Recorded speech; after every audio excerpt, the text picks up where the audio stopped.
Bonjour, je m'appelle Jean-Jacques Nantel. Dans la vidéo 13 de cette série, j'ai montré à quel point le Canada était un pays artificiel, mais je n'ai pas parlé de Toronto, qui est pourtant un cas révélateur à plus d'un point de vue.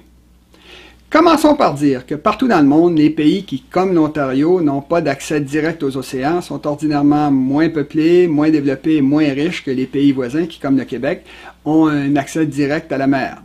Ça, c'est vrai en Mongolie, au Laos, en Afghanistan, au Niger ou en Bolivie. C'est également vrai sur la côte ouest américaine où Los Angeles et San Francisco sont plus peuplés et développés que Denver ou Phoenix, par exemple. C'est également vrai sur la côte est américaine où, pour une ville comme New York par rapport aux grandes villes en déclin de la région des Grands Lacs. Si c'est comme ça, c'est parce que ça coûte cher de rouler en camion ou en train dont les moteurs forcent et s'abîment quand ils montent ou descendent des côtes en zigzag, surtout s'ils doivent faire ça plusieurs fois par jour pendant des mois, des années, des décennies et finalement pendant des siècles. Les pays côtiers, qui sont généralement plats, sont beaucoup plus économiques à utiliser, d'autant plus qu'ils se rendent à l'océan, c'est-à-dire là où se fait la majeure partie du commerce mondial. Si c'est partout comme ça, pour quelle raison est-ce que l'économie du Canada de l'Est s'écoule dans un sens opposé à l'économie des États-Unis, un pays dont le Canada suit ordinairement toutes les autres tendances économiques? C'est d'autant plus surprenant que la vallée du Saint-Laurent possède toutes sortes d'avantages naturels. Pour commencer, elle est droite et plate, en plus de permettre de se rendre partout dans le monde. Le Québec est aussi entouré de riches, ce qui est normalement très bon pour les affaires. Comme vous pouvez le vérifier avec la bibliographie qui est à la fin de la vidéo, tous les États américains et les provinces qui nous entourent sont en effet plus riches que nous.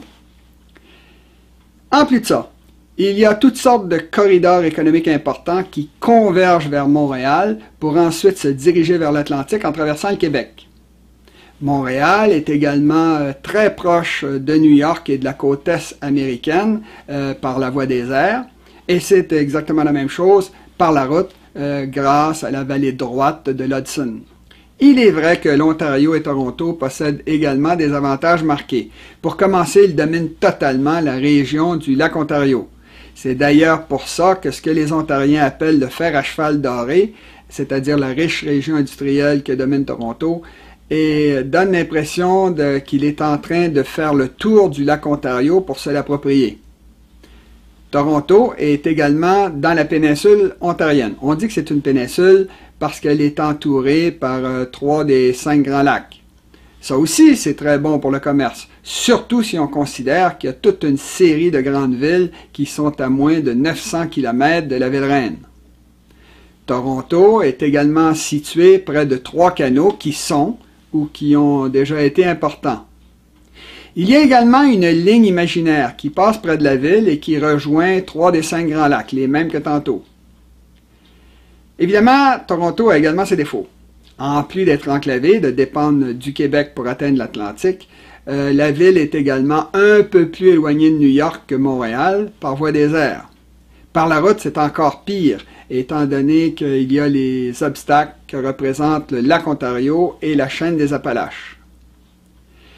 De façon très étonnante, la péninsule ontarienne, où se concentre l'essentiel de la population et de la richesse de la province, se trouve complètement au sud du 49e parallèle qui marque la limite sud des prairies et du 45e parallèle qui marque la limite sud du Québec. Autrement dit, la partie la plus vitale de l'Ontario se trouve complètement à l'extérieur du Canada. C'est tellement vrai que la transcanadienne ne passe même pas par Toronto ou par la péninsule ontarienne. Le résultat de tout ça, c'est que la ville reine ne profite en fait que d'un seul corridor économique. Bon, oui, c'est vrai, la ville se situe au meilleur endroit possible pour faire le tour des Grands Lacs par la route. Mais ça n'a pas servi à grand-chose, étant donné que les rives des 2 Grands Lacs du Nord sont très peu développées. Comme je l'ai expliqué dans la vidéo numéro 13, sans les routes, les voies ferrées et la ville portuaire de Thunder Bay qui font le lien entre les prairies et le Québec, il est possible que tout le nord de l'Ontario sera resté un désert économique.